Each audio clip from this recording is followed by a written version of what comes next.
কিছু কাজ আছে, একটু ম্যানেজ করে করতে হয়। আমাদের আজকের ভিডিওতে আমরা ওই ম্যানেজ করে কাজগুলোই দেখাচ্ছি। আমার একটা স্টুডিও টাইপ রুম আছে। আমার খুব বড় একটা অ্যাপার্টমেন্ট না, একটা স্টুডিও টাইপ রুম আর একটা ছোট্ট রুম আছে। তো এই স্টুডিও টাইপ রুমের একটা কর্নারে না একদম কালারটা নষ্ট হয়ে গেছিলো। তাই চেষ্টা করলাম এটাকে একটু ওয়ালপেপার দিয়ে একটু গুছিয়ে নিতে। আপনাদের সাথে ফাইনাল লুকসটা দেব। এখন কাজ চলছে। এখন চলে এলাম আমার ঘরের মধ্যে সবচেয়ে প্রিয় যে জায়গাটা, সে হচ্ছে আমার সোফা।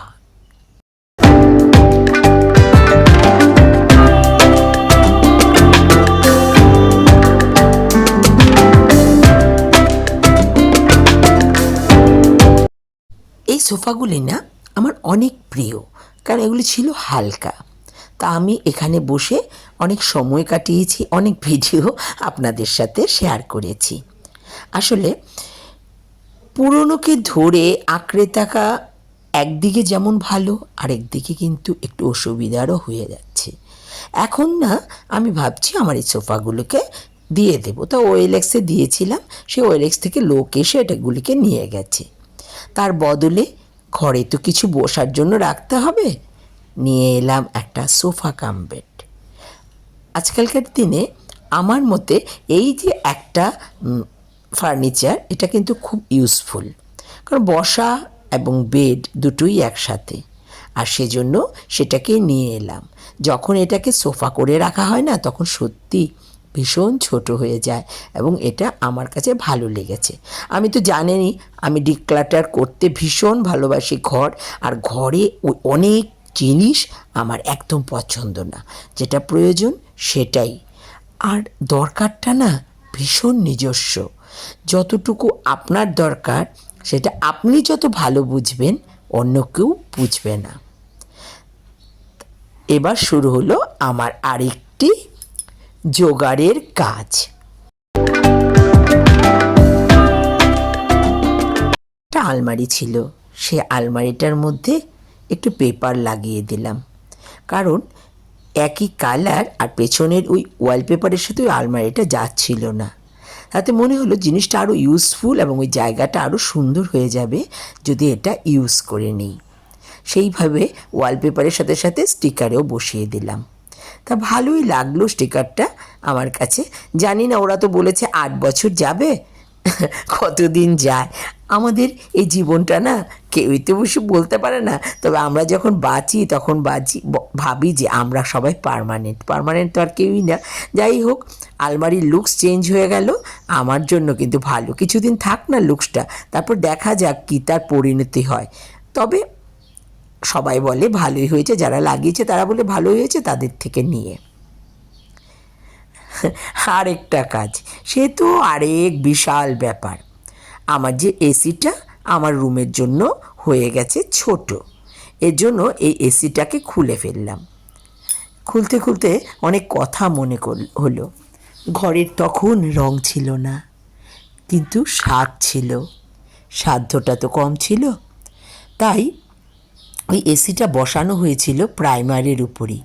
তাই এই ওয়ালে এখন কিছুটা প্রাইমার আর কিছুটা ওয়াল। আবার আরেকটা কাজ করতে হবে। এসিটা খুলে নিয়ে চলে গেলাম আমার ছোট ঘরে। সাইডে একটা ছোট ঘর আছে, আগেই বলেছিলাম। ওইখানে এই ছেলে দুটো এই এসিটাকে এত সুন্দর করে বসিয়ে দিল, দেখেই ভালো লাগছে যে একটা তো আরেকটা অ্যাডজাস্টমেন্ট করলাম সেইভাবে। কারণ ছোটো ঘরের জন্য 1 টনের এসি যথেষ্টই, 1 টনের ছিল, কিন্তু আমার বড় রুমটা অনেক বড়। চলে এলাম এবার আমার ছোট ঘরে। হয়ে গেল তো সব কিছুই। আর আমাদের মধ্যবিত্তদের কিন্তু একটা বিশাল চেষ্টা থাকে ঘরের ফার্নিচার কিছুদিন পরপর এদিক থেকে ওদিক করা, এদিক থেকে এদিক করা। ওই যে মনের স্বাদ আর যতটুকু সাধ্য সেটার মধ্যেই থাকা। তো মনের স্বাদ অনুযায়ী আমার হাজব্যান্ড কিন্তু আমাকে ভীষণ হেল্প করলো। আমাদের না এই জীবনে এই স্বাদটাকে মিটিয়ে ফেলতে নেই। স্বাদটা আসবে, স্বাদটা চেষ্টা করব, কিছুটা মেটানো, পুরোটা মিটে গেলে সব কিছুই শেষ হয়ে যায়। তাই একটু একটু করে চেষ্টা করছি। দেখেছেন তো ঘরটার কি অবস্থা। এই ঘরটাকে কিন্তু সেই জায়গাতে কিন্তু হাজব্যান্ড আসবে না, আমার উপর ফেলে দিয়ে গেল।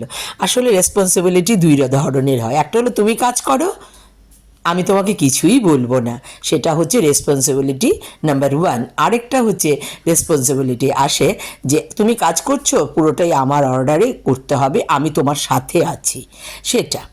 এই যে প্রথম ধরনের রেসপন্সিবিলিটিটা, এটা আমি করি, প্রতিদিন করি।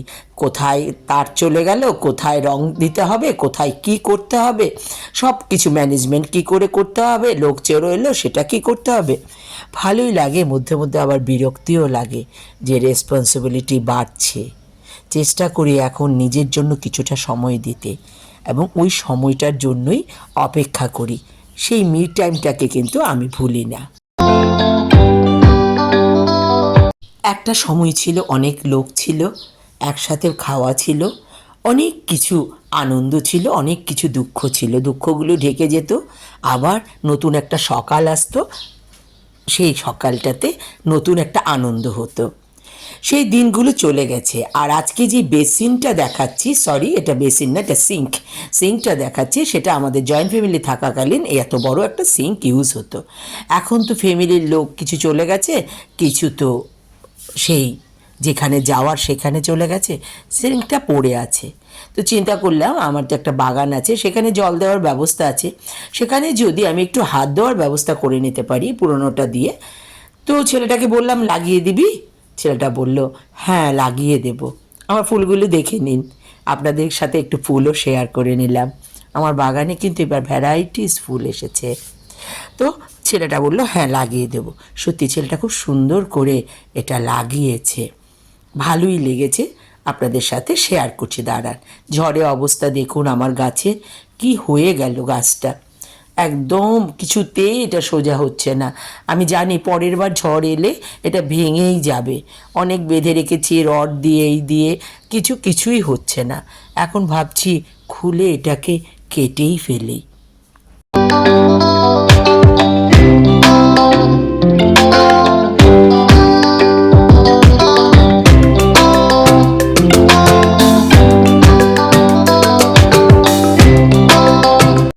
ওপরের দিকটা কেটে সেই গাছটাকে দুটো টুকরো করে নিলাম।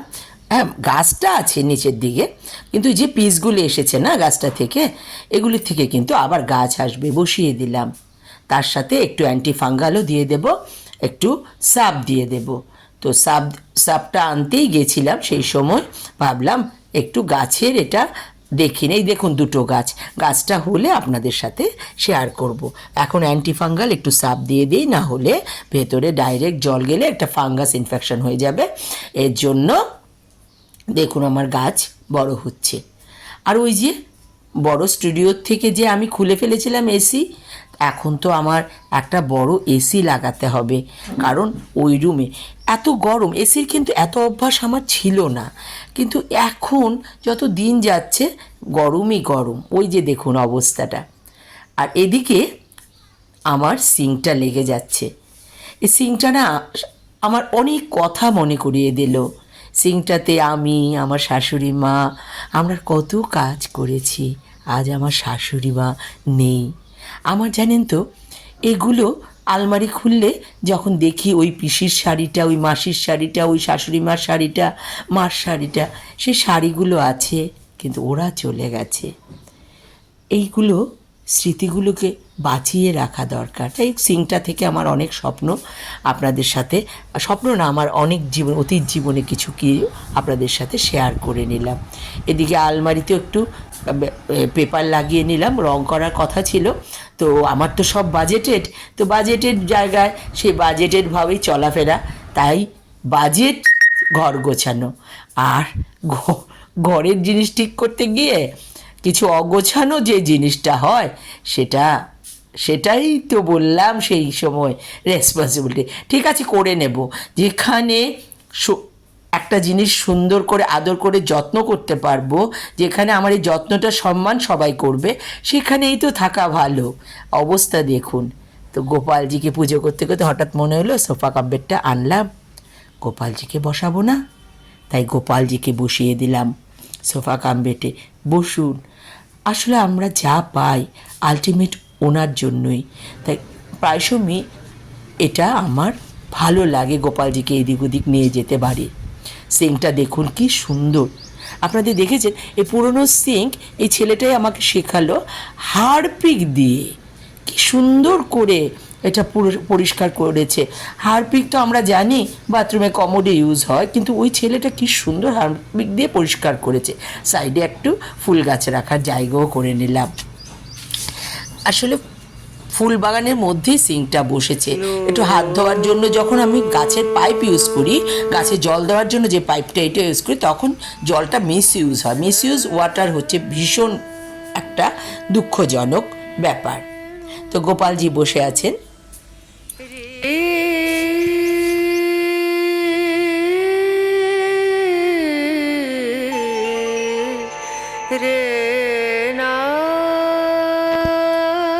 একটি নতুন গাছ আর ঘরের নতুন ইন্টেরিয়ার নিয়ে সেকেন্ড ভিডিওটা আসবো।